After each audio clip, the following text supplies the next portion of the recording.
cuerpo lo sabe. Bienvenidos amigos, muy buenas noches. Siempre con las acotaciones o las pequeñas intervenciones que tengamos por ahí. Por favor, pueden manifestarme con sus deditos ahí, con un mega like, que si tenemos el audio, si está llegando correctamente la señal, amigos, les agradecería bastante, créanme. Muchísimas gracias. Bueno, vamos a iniciar con información breve porque ya mero vamos a tener aquí al doctor con nosotros en la sesión y es que ya tenemos evaluaciones de segunda retrasada para ustedes, chicos. Ya se les ha compartido de alguna manera, pero no está de más recordarles cómo está la situación.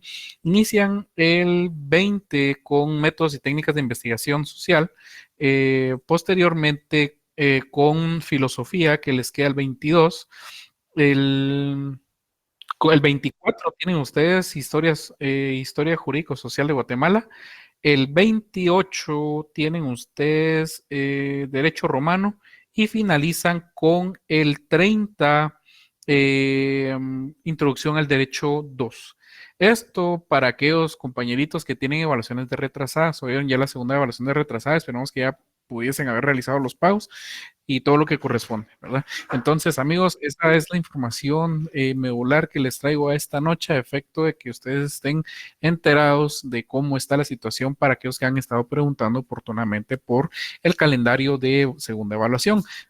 De evaluación de retrasada. Ahora bien, el calendario, pues por supuesto, del segundo contenido que tenemos a evaluar de forma académica, pues también oportunamente ha sido compartido en su momento por el medio que tenemos nosotros, que es el Instagram académico, ¿verdad? Por supuesto, ahí tienen ustedes toda la información y la van a tener a detalle efectivamente cuando así pues tengamos nosotros información y esta información también se le agradece mucho al licenciado Guillermo Hernández que muy amenamente pues nos ha trasladado la información a efecto que ustedes también la tengan de primera mano, ¿vieron?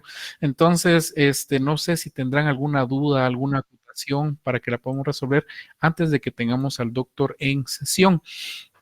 Quisiera preguntarles, amigos, si habrá alguna dudita, alguna duda, si tendrán algún temita específicamente del contenido que han visto, que todavía no les ha quedado claro, para que pudiésemos aprovechar ese espacio en lo que se incorpora el licenciado Guillermo Hernández y también el doctor José Francisco de Matabela. Entonces, no sé, tendrán alguna dudita, alguna acotación que quisieran manifestar, pues es el momento oportuno, previo a que inicie su exposición el doctor. Veamos, por ahí tenemos la manita levantada. ¿Quién habrá sido? Por favor. Licenciado, muy buenas noches. Solo para confirmar, a Instagram hay que escribirle para poder conversar con usted en privado, ¿verdad? Sí, es correcto. Ah, Ya bueno, muchas que gracias. vieran que los problemitas que nos surgieron ahorita en el quinto semestre, ¿verdad? Entonces, por esa misma razón es que de alguna manera se les solicita muy amablemente al estudiante que tengamos esa comunicación por cualquier situacióncilla que tuvieran ustedes por ahí. Oye, Bueno, entonces, gracias, muy amable, licenciado. claro, con mucho gusto. No sé, ¿habrá alguna acotación, algún temita que deseen que se pueda ahondar antes que ingrese su docente titular? Pues con mucho gusto es el momento oportuno para manifestarlo. Algún tema, alguna inquietud, dudita, pues la pueden hacer en este momento. Si no tuviéramos alguna duda o alguna inquietud, al ser yo docente auxiliar de la jornada vespertina y tengo que tabular las notas, pues de forma preliminar, como se les indicó a ustedes, pasaría a retirarme. Les quiero adelantar, antes que se me olvide también, de forma preliminar también les vamos a estar compartiendo sus notitas, primeramente Dios y Dios mediante, así lo pido, se lo pido a él, el fin de semana, oyeron, van a tener sus notitas de forma preliminar en un PDF donde ustedes van a poder verificar sus notas, oyeron. Entonces, por eso de las notitas, no se preocupen, nosotros siempre tratamos de estar al día, siempre tratamos de que las tengan ustedes y que no anden ahí preocupándose. Lo que sí advierto, mis estimados amigos, por favor, para que lo tengan muy, muy en cuenta, es que las notas son preliminares, es decir, hasta que coordinación a nosotros efectivamente nos diga, miren, por favor, a la cartelera, nosotros a través de el doctor José Francisco de Matabela y el licenciado Guillermo Hernández, pues ya empiezan a ver la tabulación en la cartelera virtual. ¿Oyeron? Entonces, por mi parte es la información que les tengo a la fecha, a la noche. Veamos, Shirley, dime, antes de que me retire. Muy buenas noches, Lica Alberto. Disculpe, bueno, no sé si se me escucha. Claro que te escucho. Gracias. Bueno, le comento que yo estaba investigando un poco más de la extradición porque sí me llamó bastante la atención ese tema. Sí, pues. Y pues me generó una duda. En lo que serían los antecedentes penales cuando una persona es juzgada en el extranjero, ¿cómo aparecen aquí en Guatemala? Fíjate que eso se tiene que realizar un trámite de forma específica, donde a través de control migratorio, es que se puede ventilar toda esta situación, ¿verdad? Ya se empieza a verificar, se hace todo en cuanto se tenga por conocimiento, porque tenemos que recordar esa parte específica de la extraterritorialidad. Por ejemplo, es muy sonado la situación de actualmente el señor Valdizón, ¿verdad? Porque muchas veces por ahí fue una preguntita que también me hicieron algunos compañeritos de ustedes que se encuentran ahorita en Derecho Penal 3 y me decían, mira, Leiki, ¿cómo es que se le hace esta situación o cómo es que se puede verificar? Porque, mira, es que el que es condenado, ya está manchado. Pero también de alguna manera y sin ánimo a generar polémica dentro del grupo, compañeros, les quiero comentar. De alguna manera, pues sí existe esta función medular específicamente del principio también que en Guatemala antecede y ustedes poco a poco lo van a empezar a entender cuando vayan escalando esas partecitas con nosotros, que es el principio de presunción de inocencia. Por supuesto, es uno de los principios medulares en los cuales nosotros tenemos que hacer hincapié poco a poco. Entonces, créanme que lamentablemente para la justicia guatemalteca, a bien quien es apegado a derecho, pues por ahí empieza el asunto. Se invoca este principio, se invoca los principios procesales correspondientes a efecto de, ¿verdad? Pero como ustedes saben y como nosotros decimos con el licenciado Guillermo Hernández aquí, lamentablemente son dos cosas, hasta que la puerca se le tuerza la pata o hasta que el perrito se le dé bastante palo, ¿verdad? Entonces, yo creería que ese temita poco a poco lo vamos a ir desarrollando para que tengas una mejor perspectiva, ¿oíste? Como decimos nosotros, y yo se los digo a mis compañeros, a mis queridos alumnos de la tarde, mis pequeños saltamontes, tranquilos, no nos apresuremos, vamos a ir paso a pasito con las mejores explicaciones, poco a poquito, ¿bien? Esa sería, y si Gracias, gustas, lo podríamos platicar por medio de Instagram. Ahí con mucho gusto te puedo dar un poquito más de detalle de las situaciones, pero por el momento ahorita penal uno, pero créeme, sí es un tema muy, muy bonito, porque ya estamos hablando de leyes específicas, especiales de aplicación, ¿verdad? Entonces eso es. Yo creo que teníamos alguna manita también levantada por ahí de algún compañerito, creo que era de Ciencias Económicas, un leak. Sí, qué buenas noches, Lick, ¿cómo le Buenas va? Buen noches, Mr. doctor, perdón, doctor. Ah, una Buenas distinción noches, es lo de menos. Sí, sí, sí. y buenas noches, doctor. Es que cabalmente por el tema que estaban hablando, según yo entiendo, doctor, fíjese que, pues, el señor Valdizón, ¿verdad? Aquí en Guatemala no tiene delito, por supuesto que va a ser un trámite, porque él fue acusado de narcotráfico, aparentemente por los Estados Unidos de Norteamérica, ¿verdad? Y inclusive fue extraditado y todo eso. Yo no entiendo todavía mucho de lo que está, del proceso y del trámite que hay que hacerlo, pero aparentemente no hay delito en Guatemala, él está libre, digamos acá no lo están acusando de nada, solo fue el país de Estados Unidos. Por supuesto que el trámite a largo plazo, digo yo, a mediano plazo como mínimo, tiene que dictar otra cosa, pero inclusive creo que por eso es que lo dejan participar ahorita en el proceso que va a haber de elección, si no estoy mal. Es correcto. Por ahí va el asunto, por eso les digo, créanme, hay mucha tela que tejer por ahí, hay muchas cuestiones que efectivamente se permiten analizar desde la perspectiva, inclusive desde si fue correcto la revocatoria o no, pero eso ya son temas administrativos con leyes específicas. Por eso le digo, paciencia, pueblo, paciencia. Poco a poco, cuando vamos subiendo el nivel académico, para que se entienda a detalle, van a entender ustedes. Porque de alguna manera yo también tengo un pequeño roce con este famoso licenciado Ronnie López, magistrado por ahí, y fue por eso mismo, ¿verdad? Que era yo muy apegado a la ley y muy, muy por alguna cuestión humanista, él de esa perspectiva, y por eso es que les contaré una historia, algún día vamos a tener tiempo para eso, entonces créanme, poco a poco, no se me adelanten mucho, mis queridos amigos. A ver, María, dime. Sí, licenciado, perdone que lo moleste tanto. Fíjese que estoy buscándolo en Instagram, pero me aparecen tres. No sé si me puede repetir su nombre en Instagram. Eso lo es, aquí te lo voy a colocar. Por favor. Mejía 20. Ese. Ahí donde mires a alguien que está en el fondo, en En la la orilla del playa. mar. Exactamente, ahí, a vista el mar. Bueno. Gracias, licenciado, muy amable. Claro, con mucho gusto.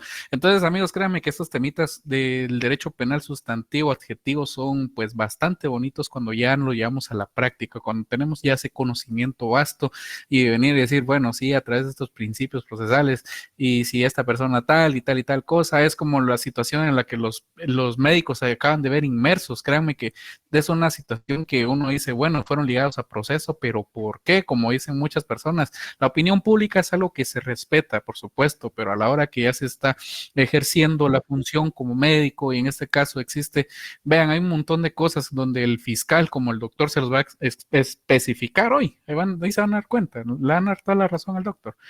La institución a través del Ministerio Público, que es el expertise, en este caso el fiscal, ¿verdad? Él es el encargado de hacer la acusación. La acusación efectivamente es decir de forma unipersonal, el actuar de la persona, el hecho fáctico, es decir, lo que él ha estado realizando, lo que hizo en ese momento. Y también, por supuesto, les voy a adelantar ahí con el permiso del licenciado Guillermo Hernández, eso lo vamos a ir hablando poco a poco, ya es penal sustantivo, la responsabilidad en la que de alguna manera se ven inmersos las personas que estaban alrededor, desde la persona que entrega un documento, desde la persona que se encuentra desde la perspectiva del anestesiólogo, de las personas intervinientes, desde las personas utilencistas, muchas cuestiones que créanme que a raíz de la modificación del artículo 391 que hace acotación a la responsabilidad de quienes tienen, que se ven inmersas en un delito contra la salud, pues por ahí va encaminado el asunto, ¿verdad? Entonces por eso es que sería proceso. Ya vieron ustedes que de alguna manera quiso ser creyente el hospital como quien dice, ay, yo me sentí ofendido por lo que sucedió, aunque ellos son los que vienen a ser las personas contratistas. Entonces, el derecho penal, como se lo vamos a enseñar, amigos, créanme, es muy, muy apasionante. Y créanme que cuando están ahí arriba nos van a extrañar a nosotros. Eso sí se los tengo yo por 100% por asegurado. Entonces, por eso es que aprovechenos con el licenciado Guillermo Hernández cuando tengamos nosotros esas posibilidades con estos famosos repasos o refuerzos que el doctor José Francisco de Mata Vela nos autoriza. Entonces, créanme, con el mayor de los agrados y con todo el gusto del mundo, ya saben, una coquita para Lick y un té frío para mí. Es lo único que somos diferentes. Entonces, bueno, si no tenemos alguna otra acotación, mis estimados amigos, yo procedo a retirarme a seguir tabulando notas de sus compañeritos y por mi parte eso sería todo. Yo creo que por ahí tendríamos ya al licenciado Guillermo Hernández, creo que hasta me pasé lo que tenía que andar diciendo. Entonces, yo les deseo una excelente noche. Recuérdense, si van a salir, si se van a portar mal, ahí invitan, ahí se cuidan. Feliz noche, amigos. I love you.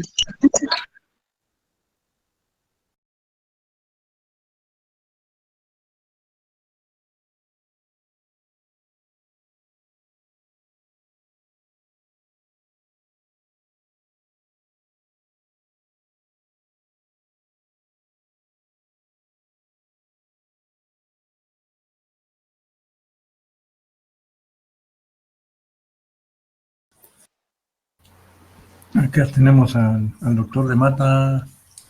Doctor, ahí estamos, doctor. Ya. Listo, doctor, ya lo tenemos en cámara y le escuchamos. Muchas gracias, ¿me escuchan? Sí, doctor, solo no le vemos. Nada. Le escuchamos, pero ahí sí, imagen y sonido al 100. Es el tiempo suyo, doctor. Bueno, disculpen que me haya conectado unos minutos más tarde, pero aquí está lloviendo como el día del juicio, entonces pues tengo que entrar a mi internet. Muy bien, vamos entonces inmediatamente a desarrollar la clase preparada para el día de hoy en atención a la agenda que se les hizo llegar. Si ustedes se dan cuenta, la agenda a desarrollar en la sesión de hoy es el segundo elemento positivo del delito, que se refiere a la tipicidad. Sin embargo, les comentaba a los compañeros en la sesión anterior que dejamos un par de puntos pendientes del primer elemento, que me gustaría pues tocarlos porque son muy importantes, pero que, bueno, pues ustedes se irán dando cuenta que la teoría del delito es bastante intensa, profunda, nosotros vamos haciendo el análisis de lo que dice la doctrina con lo que dice la ley, con lo que dice nuestro Código Penal. Sin embargo, pues el tiempo nunca alcanza. Entonces, lo importante es que nosotros motivemos el estudio para que ustedes, pues en su tiempo, pues libre, en su tiempo privado de estudio, pues puedan profundizar. Entonces les decía que quedaron 2 puntos muy importantes del primer elemento. El primer elemento que se refería a la acción o conducta humana delictiva que estuvimos tratando en la sesión anterior, pues lo dejamos pendientes 2 puntos. Uno que se refiere al tiempo de comisión del delito y el otro que se refiere al lugar de comisión del delito.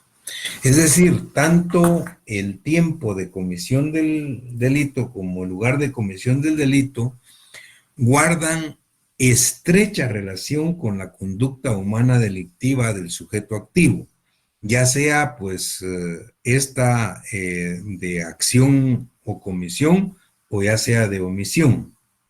Es decir, esta conducta del sujeto activo haciendo o dejando de hacer algo tiene mucha relación y mucha importancia para resolver un caso en cuanto a preguntarnos o a saber, mejor dicho, a manejar cuándo se comete el delito y en qué lugar se comete el delito. Si partimos del artículo 19 del Código Penal vigente, que nos refiere al tiempo de comisión del delito. El artículo 19 dice, el delito se considera realizado en el momento en que se ha ejecutado la acción. En los delitos de omisión, en el momento en que debió realizarse la acción omitida. Ese es el tiempo de comisión del delito. Es decir, cuando se considera realizado un delito. Esto parece sencillo, pero van a ver ustedes cómo en la práctica se complica. Si ustedes leen el 19, qué fácil decir, el delito se considera realizado en el momento en que se ha ejecutado la acción. Y si se trata de delitos de omisión, en el momento en que debió realizarse la acción omitida. Qué fácil. Ahora veamos el lugar de comisión del delito. El delito se considera realizado en el lugar donde se ejecutó la acción. Parece sencillo. O en todo o en parte. En el lugar donde se produjo o debió producirse el resultado. Y en los delitos de omisión, en el lugar donde debió cumplirse la acción omitida. También parece muy sencillo. Es fácil, si uno lo lee, pues, qué sencillo. Ahora les planteo un caso concreto, así como los que vamos a tener en el segundo parcial, para que ustedes lo empiecen a tratar de resolver, de acuerdo a lo que hemos estudiado hasta el día de hoy. Y van a ver. Por ejemplo, Juan dispone darle muerte a Pedro. Para eso le tiende una emboscada. Cuando va saliendo de la universidad, por ejemplo. Le dispara Juan a Pedro con el objeto de darle muerte. Los disparos dejan gravemente herido a Pedro.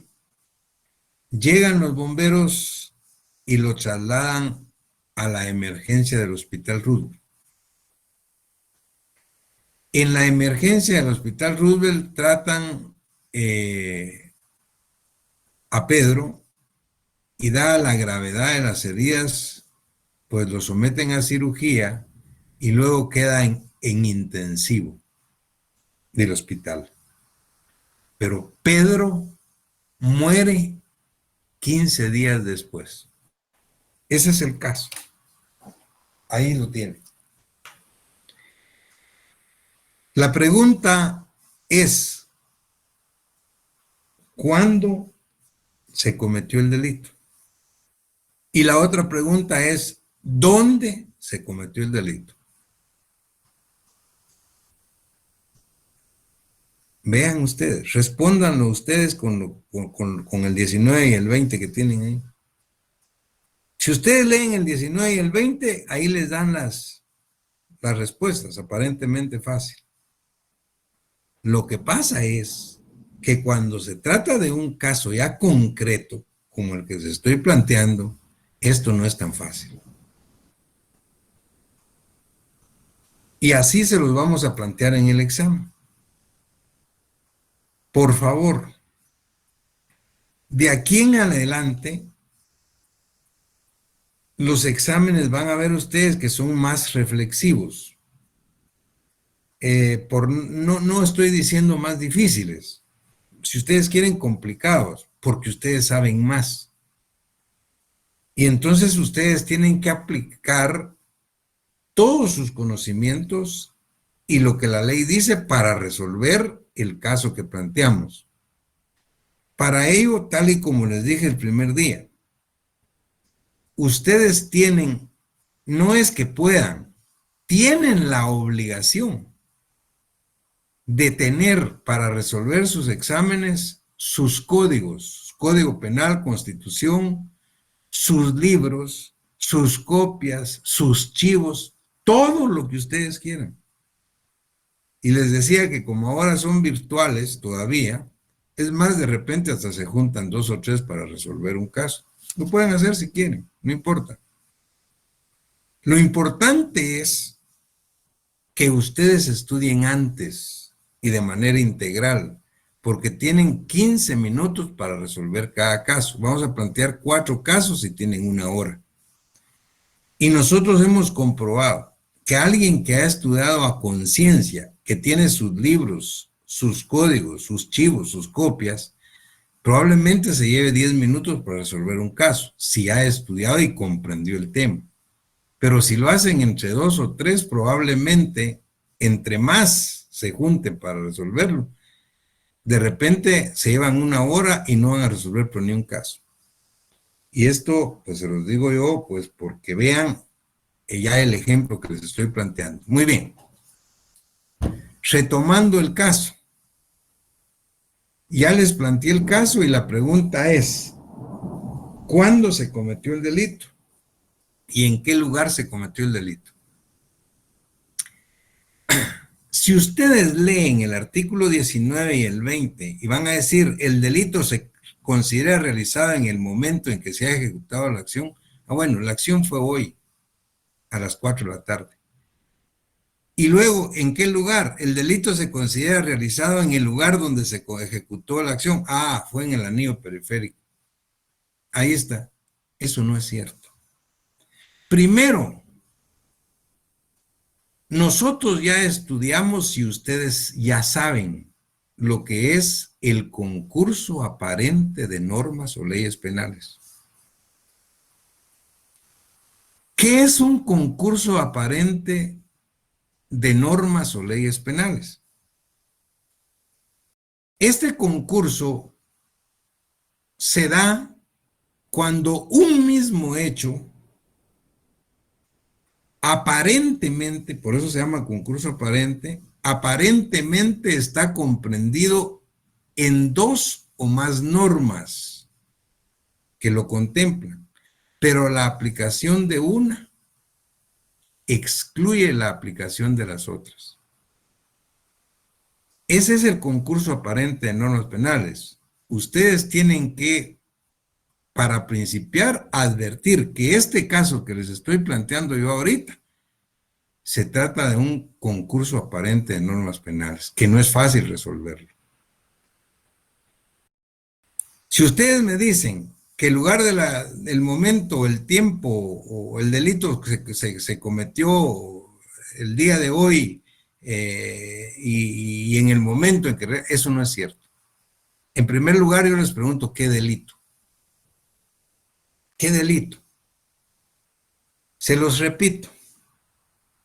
Juan quiere matar a Pedro, le tiende una emboscada, le dispara, lo deja gravemente herido. Pedro va al hospital Roosevelt, con lesiones graves, lo operan, va al intensivo y muere en 15 días después. Ese es el caso. Primero, ustedes tienen que saber de qué delito se trata. Disparo de arma de fuego, lesiones graves o bien un homicidio. Qué fácil sería si ustedes dicen, disparo de arma de fuego, ese sí fue hoy. ¿Y dónde? Fue ahí en el periférico.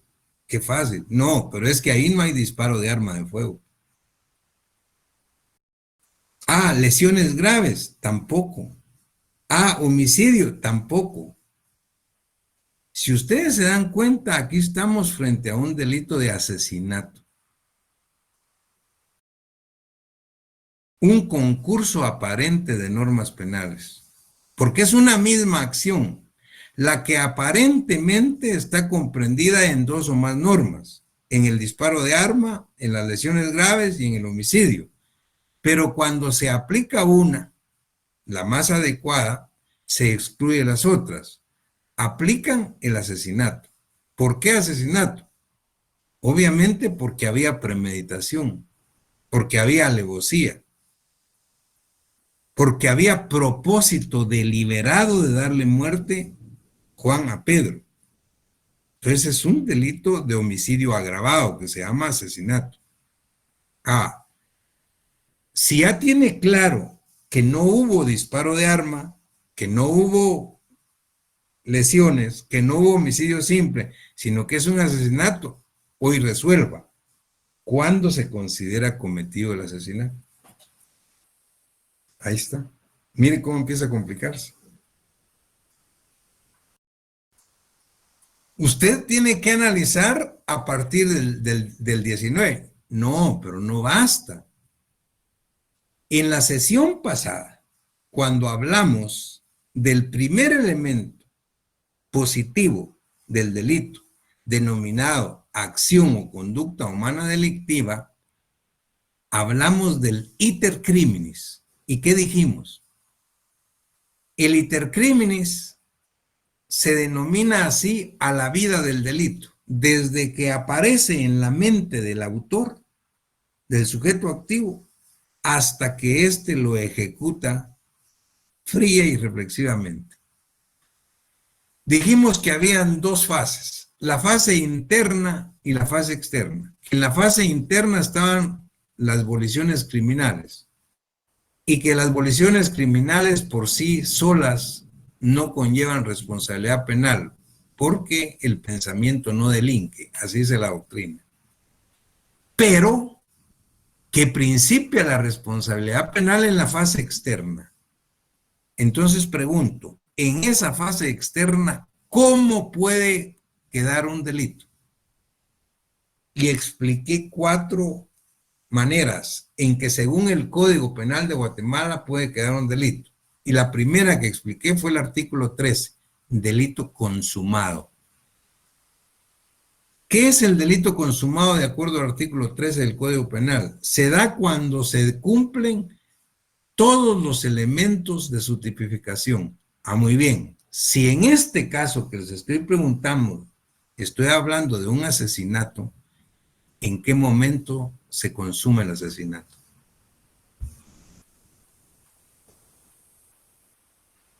El asesinato... ¿En el momento en que muere? No, perdón, tranquilos. El asesinato se consuma en el momento en que se dan todos los elementos. Y para que podamos hablar de que hay un asesinato consumado es cuando efectivamente ha fallecido el sujeto pasivo. Cuando se da la muerte del sujeto pasivo. ¿Eso cuándo fue? No fue hoy. Eso fue 15 días. Cuando estaba en el intensivo del Hospital Roosevelt. Ojo, fíjense bien, ahí fue cuando se consumó, cuando efectivamente falleció. Él estaba grave, sí, por más grave que hubiera estado, si no había fallecido, si no había muerto, no había asesinato. ¿En qué momento? ¿En qué momento? ¿Cuándo bueno, en 15 días. ¿En qué lugar? Ahí. No fue donde recibió la agresión. Fíjense cómo cambió todo, ¿ya? ¿Por qué? Porque ustedes están analizando el tiempo de comisión y el lugar de comisión, pero previamente resolvieron un concurso aparente de normas penales. Fíjense qué importante es esto. Por eso decía que no es tan fácil. Y luego del concurso aparente, principian a analizar la acción o conducta delictiva y el iter criminis. Y entonces principian a analizar que de la fase externa del iter criminis, el delito consumado se da cuando se cumplen todos los elementos de su tipificación. Y eso se da de acuerdo al artículo 13, en el momento en que efectivamente el sujeto pasivo pierde la vida. Y eso no fue hoy, eso fue fue 15 días después. Entonces vean cómo hay que ir resolviendo los casos de manera integral, aplicando todo lo que ustedes ya saben hasta aquí. Porque hoy sí ya sabemos bastante. Entonces, la respuesta tiene que ser de ustedes, no solo doctrinaria, sino también el fundamento legal. Y en el fundamento legal tienen que decir, artículo 13 del Código Penal, delito consumado, artículo tal del Código Penal de asesinato, artículo 19, 20 del Código Penal, todos los artículos. Muy bien, vean entonces qué importante eran estos dos puntos que habíamos dejado pendientes de la clase anterior. Tiempo y lugar de comisión del delito. Ahora ya lo saben. Y además les puse un caso para que vean cómo hay que irlo analizando. Hoy sí, principiamos con lo que teníamos previsto para hoy, que también es un elemento bastante, pero bastante profundo. Hoy lo vamos a empezar, no lo vamos a finalizar hoy, pero quiero que pongan atención. Este segundo elemento positivo del delito es el que se denomina en la doctrina tipicidad. Tipicidad. ¿Qué es la tipicidad como elemento positivo del delito? La verdad es que la tipicidad como elemento positivo del delito lo tenemos que diferenciar de lo que conocemos como tipo penal. Una cosa es la tipicidad como elemento positivo y otra cosa es el tipo penal. En la doctrina se dice que mientras la tipicidad es el género, el tipo penal es la especie. Algunos tratadistas sostienen que la versión española más generalizada de lo que se conoce como tipicidad y tipo penal es lo que en la doctrina alemana se conoce como Tatbestand y Delictipus Penale. Lo que en la doctrina italiana los italianos llaman fatisfacie a la tipicidad y simplemente fato al tipo penal. Lo que en la doctrina latinoamericana, especialmente argentina, chilena, mexicana y por supuesto guatemalteca, la nuestra, nosotros llamamos encuadrabilidad a la tipicidad y llamamos delito tipo al tipo penal. Fíjense lo que estoy tratando de explicar. Que no es lo mismo hablar de tipicidad que hablar de tipo penal.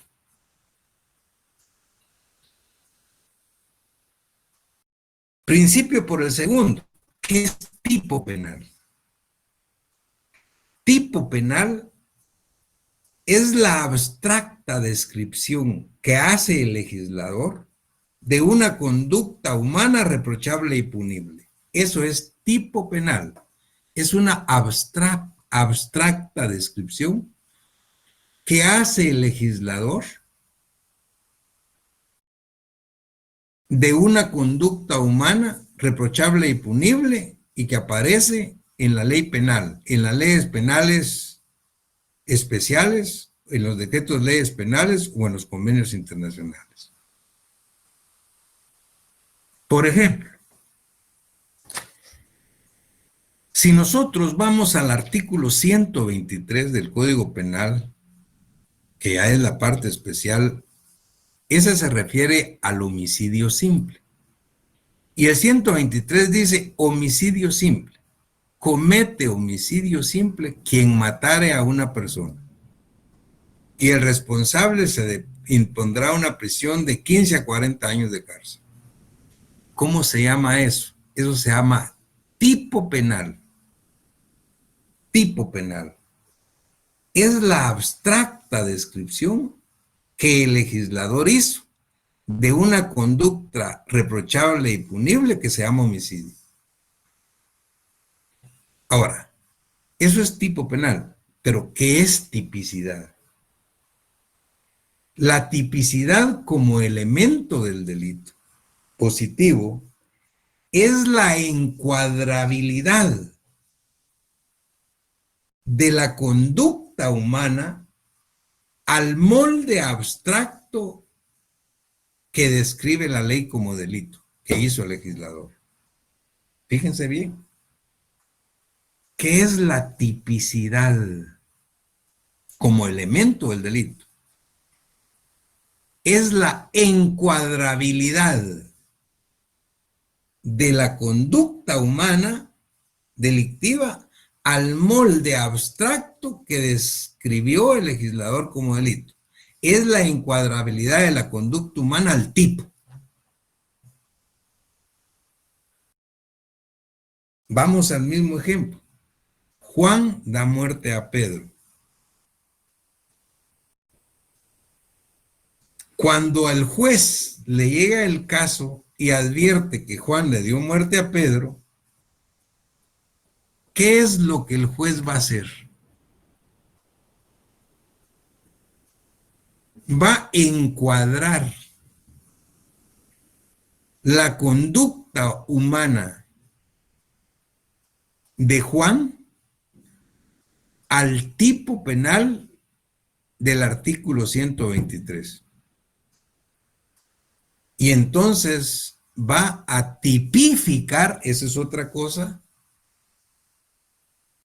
que Juan es responsable del delito de homicidio. Ahí tenemos tres términos diferentes: tipicidad, tipo y tipificar. No se vayan a equivocar. Son diferentes. Tipicidad, que es lo más amplio, el elemento positivo, la encuadrabilidad de la conducta humana al molde abstracto. El tipo, que es el molde abstracto que el legislador hace de cada delito.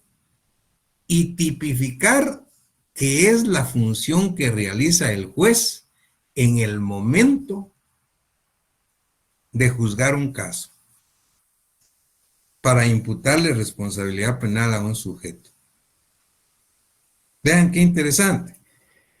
Eso quiere decir que la tipicidad como elemento del delito, o sea, ¿cuál es la naturaleza jurídica de la tipicidad? Elemento positivo del delito, su naturaleza.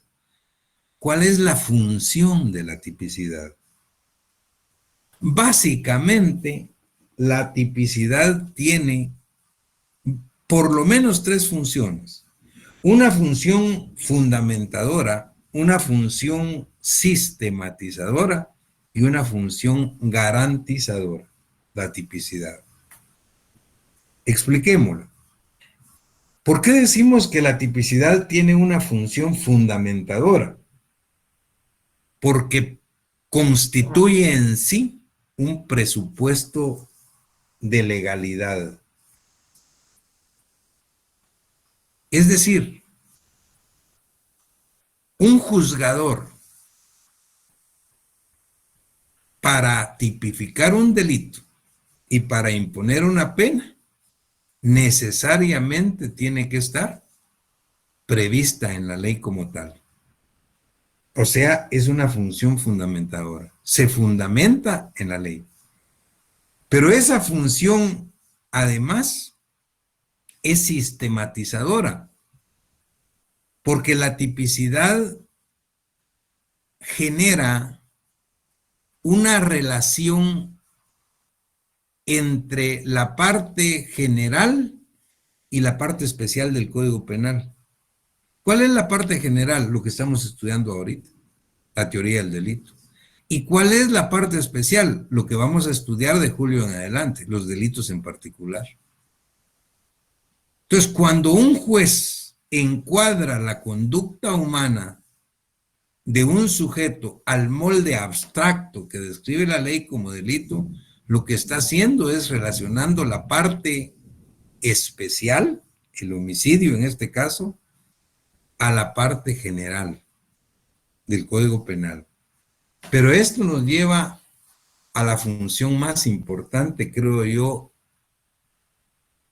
de la tipicidad, que es una función garantizadora.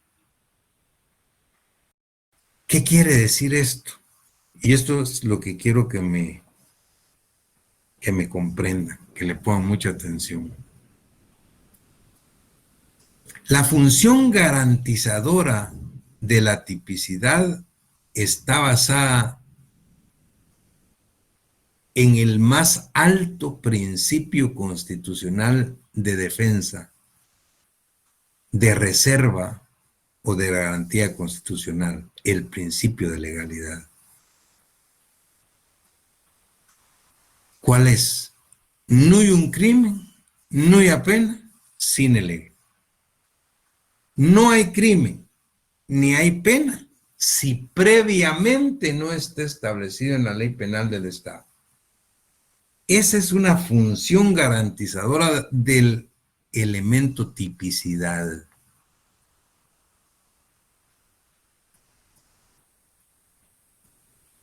¿Qué pasa si un juez no puede encuadrar la conducta de un sujeto a una norma penal del Estado porque no la encuentra, porque no existe? Ahí aparece el elemento negativo de la tipicidad, ausencia de tipo. Es lo que pasa exactamente con el suicidio. El artículo 123 se refiere al homicidio y dice que comete homicidio quien diere muerte a una persona. Si Juan da muerte a Pedro, el juez lo que hace es encuadrar la conducta de Juan al molde abstracto que describe el 123 y procesa y condena a Juan por el delito de homicidio a Pedro. Pero ¿qué pasa si Juan es llevado frente a un juez porque él quiso quitarse la vida, a él mismo? Bueno, el juez va a ver y le va a decir la policía: mire, le presentamos a este señor Juan porque el día de ayer se lanzó a las ruedas de una camioneta, pero para su mala suerte, pues el chofer lo libró y no le pasó nada. Aquí está.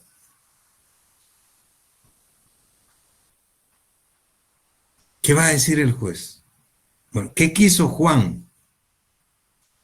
Juan lo que quiso es privarse de la vida él mismo. Y entonces va a empezar a buscar un tipo penal que contenga esa conducta. Y va a decir, bueno, aquí tenemos, bueno, no está que él quiera matarse a él mismo, lo que está es que él quiera matar a otro. Ah, pero se parece. Entonces, bueno, este no está, pero este lo voy a poner. Eso no se puede. Eso va contra el principio de legalidad. Eso va contra el principio de exclusión de analogía, que está prohibida la analogía, artículo 7. Ya lo explicamos. ¿Qué pasa si el juez tiene un caso que le presentan de un sujeto que quiso quitarse la vida y que no lo logró? Se va a dar cuenta que no hay tipo y por lo tanto aparece el elemento negativo de la tipicidad, la falta de tipo, la ausencia de tipo, y lo tiene que poner en libertad. Eso no es delito, pues. Eso no es delito.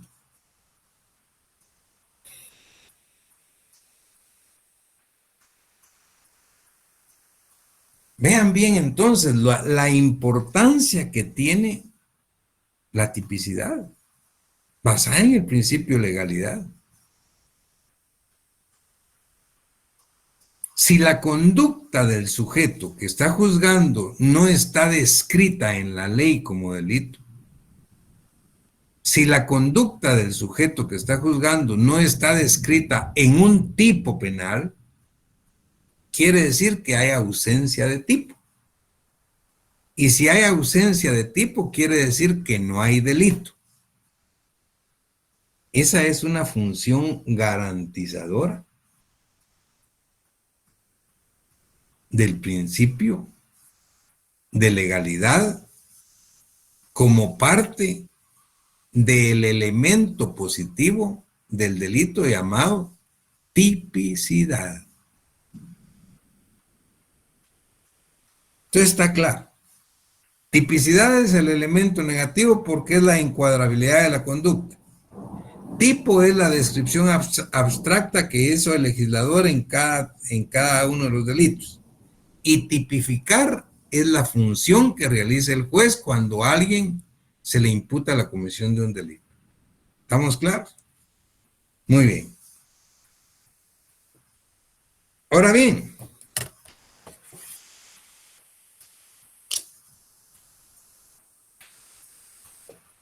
¿qué clases de tipos penales hay?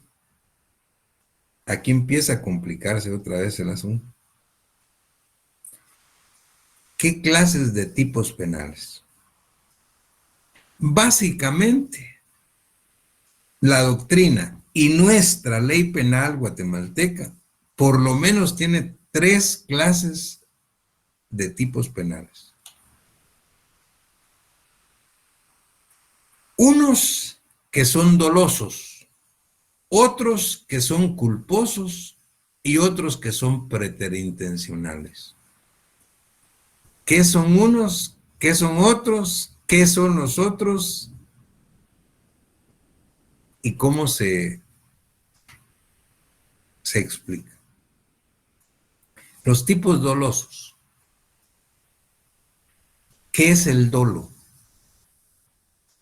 El dolo es el propósito deliberado del sujeto activo de causar daño al sujeto pasivo. Es la mala fe.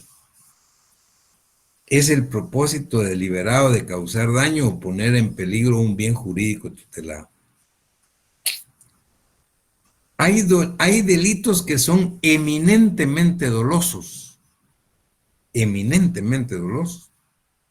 porque hay propósito deliberado del sujeto activo de lesionar o de poner en peligro el bien jurídico tutelado. Por ejemplo, el asesinato. El asesinato es un delito eminentemente doloso.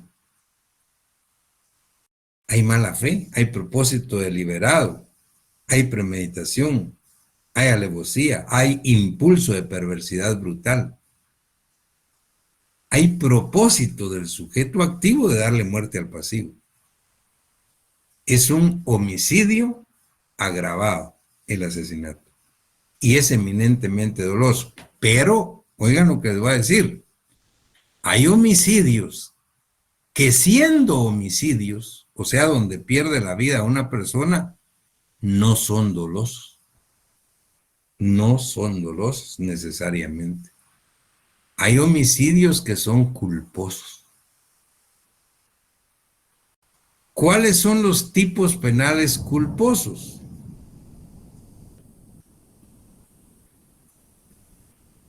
Son aquellos en los que el sujeto activo, actuando lícitamente, legalmente, lesionan o ponen en peligro el bien jurídico tutelado por negligencia, por imprudencia o por impericia, pero no por mala fe, no con intención. Y es más, están actuando legalmente, pero están actuando imprudentemente, negligentemente o con impericia. Por ejemplo, el homicidio culposo por accidente de tránsito, los accidentes de tránsito. ¿Qué pasa en los accidentes de tránsito? Donde quedan lesionados o muertas una o varias personas, que se dan todos los días, desafortunadamente. Peor ahora con el moto, ¿no? Es impresionante esto.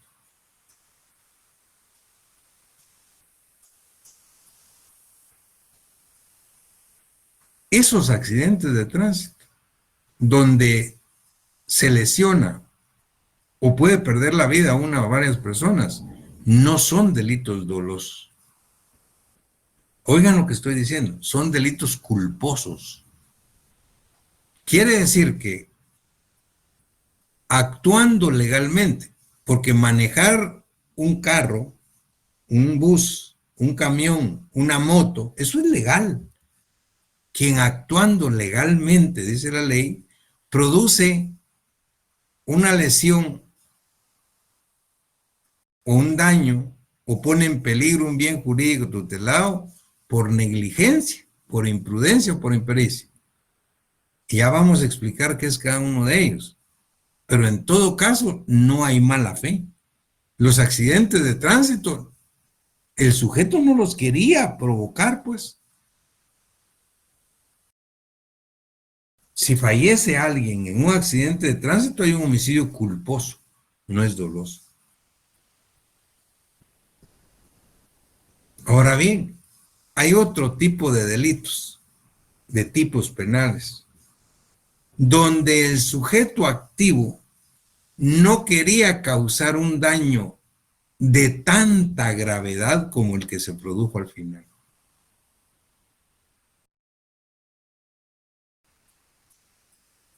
¿Cómo así?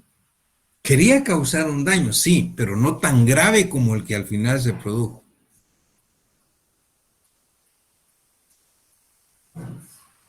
Yo empujé al sujeto, dice un imputado. O le pegué con el propósito de golpearlo, pero jamás pensé que se iba a morir, pues. Entonces, ¿qué pasó? Si usted no lo quería matar, ¿por qué murió? Si no lo quería matar y murió, es decir, que causó un daño mucho más grave que el que quería, que no tenía la intención de causar un daño tan grave como el que quería. Sí tenía la intención de causar un daño, pero no de tanta gravedad como la muerte. Entonces, ¿qué pasó? La doctrina dice que hay dos situaciones. El exceso en el medio empleado es uno y las concausas son otras, que también las vamos a explicar en su momento, más adelante. En todo caso, son tipos penales preterintencionales, donde se causó un daño mucho más grave que el que quería causar. Entonces, hemos hablado de los tipos dolosos, de los tipos culposos y de los tipos preterintencionales. Ahora, ¿qué pasa cuando se causa un daño o se pone en peligro un bien jurídico tutelado sin dolo, sin culpa y sin preterintencionalidad. No hay dolo, no hay culpa, ni hay preterintencionalidad. Es más, cuando actuando con mucha diligencia, legalmente, con mucha prudencia, sin ninguna mala fe, siendo muy precavido, resulta que se pone en peligro o se daña un bien jurídico tutelado, sea la muerte o se lesiona a una persona, por ejemplo. Eso en la legislación penal guatemalteca se llama caso fortuito. ¿Y qué es el caso fortuito? Es el puro accidente, pero no es el accidente de tránsito. Ya hablamos que el accidente de tránsito son casos culposos. El caso fortuito es aquel en el que no hay responsabilidad penal. Ahí no hay. Porque se actuó diligentemente, legalmente, y aún así se dio un resultado, pues, lesionando o poniendo en peligro un bien jurídico.